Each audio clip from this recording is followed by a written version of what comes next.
Hello everybody, my name is Axel1324. Welcome to my channel. Today we are going to discuss Xbox Cloud Streaming, or Xcloud as some of us know it. Let's get into it.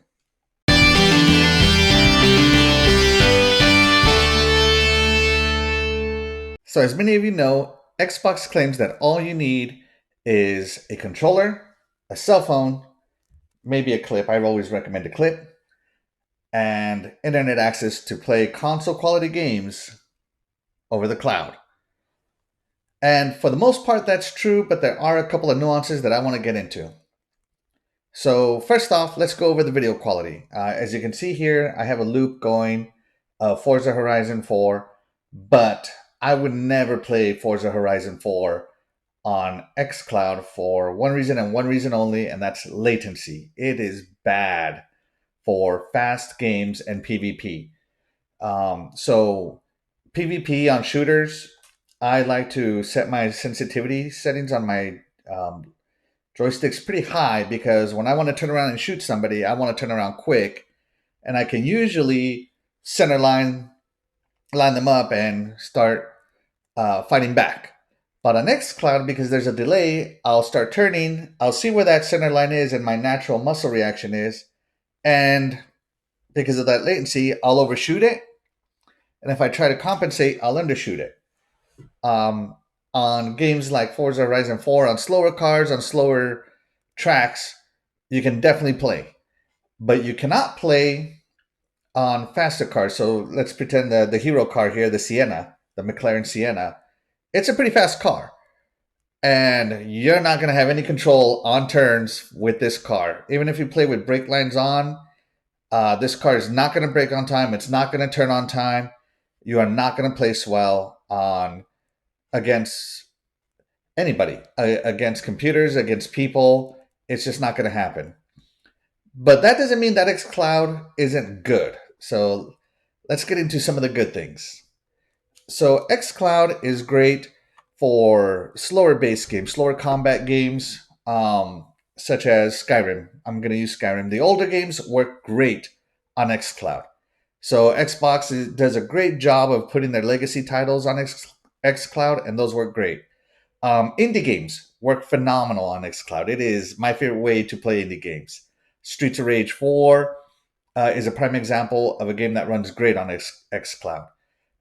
And then you have games that are slower turn-based games, such as Gears Tactics, or any sort of turn-based game works great on Xcloud. So you can play a lot of console quality games on Xcloud, whether they be older games, indie games, or newer turn-based games. However, when you're playing shooters, you're going to need to adjust from your normal, especially if you're like me, where you have the sensitivity turned up really high. You're going to have to turn that down and get used to it. Even I had a hard time playing Gears of War 4, or sorry, Gears 5, the training mission, because my sensitivity was so high, I had trouble completing the training mission. So once again, that's just not good. So right now I'm playing a lot of Skyrim on Xcloud. I'm playing Halo 5 Warzone. You know, some PvE works really great on Xcloud, where there's no real downside if you don't do too hot and you want to get 20 minutes in. So Halo 5 has become my 20 minutes of fun game, because Warzone matches last about 20 minutes. Skyrim, when I'm doing something, when I have a lot more time, about an hour or so, I'll play Skyrim on the go. And let's get into some of the quality of playing on the go. So on the screen right now, you're going to see me playing Halo, and we're going to go over the Wi-Fi connection. It works great. Look at this. It looks great. It's responsive. The input is almost non-existent, and I'm having a good time. Now let's switch over to 4G. I have T-Mobile, so that could be a reason why this isn't looking so great, and I haven't been able to find a 5G connection yet to test on. And look at this. It's pixelated, it's grainy, there's a ton of latency. I'm moving around. There's not even anything on the screen. And look how much this is struggling. And I think a big reason for this is because Xbox has opted to give you response over video codec decoding, especially on something like Halo or a fast moving game. And it's the same on Skyrim when I'm playing on a connection over 4G.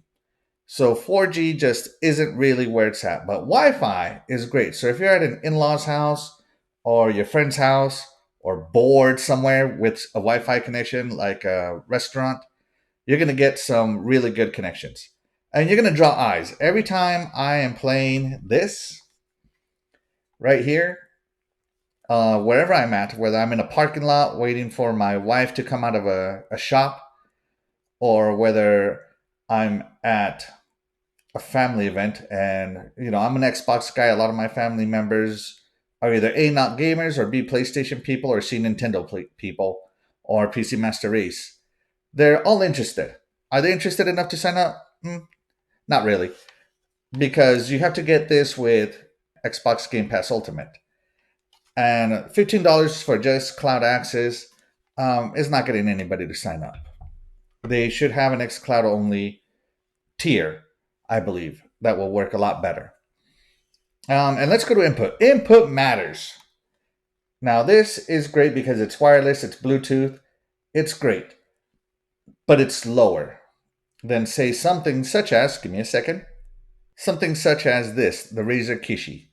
The Razer Kishi, to me, is the best way to experience Xbox xCloud and playing on the cloud.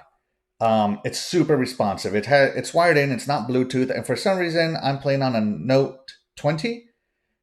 It just reduces that latency way down, makes the games much better, much quicker, responsive. Um, and this is my main way of gaming. Now, a few notes. When it's in the Razer Kishi, this is a Note 20 again. It's a pretty big device, and the case will not work when it's in here. So I have to take my phone off the case whenever I want to use the Razer Kishi. So that is a downside to the Razer Kishi itself. Maybe it only has this point here that expands. Oh, let me make sure I'm grabbing the right side. This point here. It would be nice if it also expanded horizontally here, if these jaws were able to open and close to grab my case.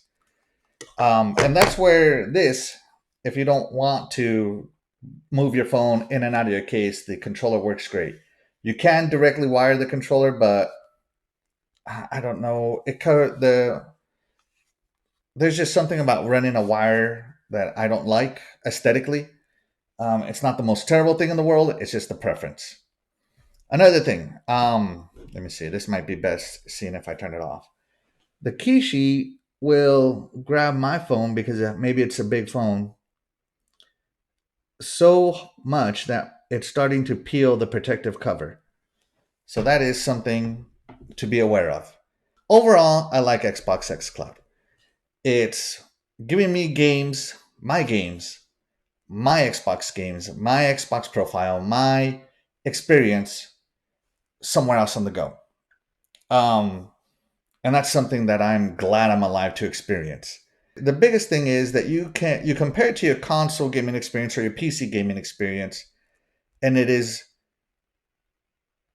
neat, but it's not there yet. And I've been on xCloud. I was a beta tester. I got in on the early access, and it's gone from here to here to here to here, and it just keeps getting better. The latency just keeps dropping, and recently the latency is as low as it's going to get, but the video quality kind of took a dip. Before, it used to be they would hold the video quality and you would get tons of latency. So they kind of reversed it recently. I don't know when they did that, but I have noticed that. But for anybody who has Xbox Game Pass Ultimate, I highly recommend that you try out cloud streaming. It is fun, and it's really neat that I can lay in bed and play Xbox Game Pass games on my phone. Now, this light here is another thing. I wish they would release a controller specifically, other than the Kishi, for xCloud, because this light, when all the lights are off and I'm in my bedroom with my wife and she's asleep and This light here for the controllers is really bright. It's brighter than my phone screen, and it makes it impossible, to the point where I have taken a piece of paper and I jam it up in there to cover it at night. But with my new purchase of Razer Kichi, shout out to Razer, that's no longer a problem. All right, guys. So thank you so much. That's been my thoughts on Xbox Xcloud game streaming. And it's really good, especially over Wi Fi. It's not terrible. It's definitely serviceable on 4G. I haven't tried 5G, and I haven't tried while the vehicle is moving because obviously I'm driving. Thank you so much for tuning into my channel. Thank you for watching this video. Hit like to let me know if you like this kind of content. Down thumbs it if you don't like this content. And I will see you guys later.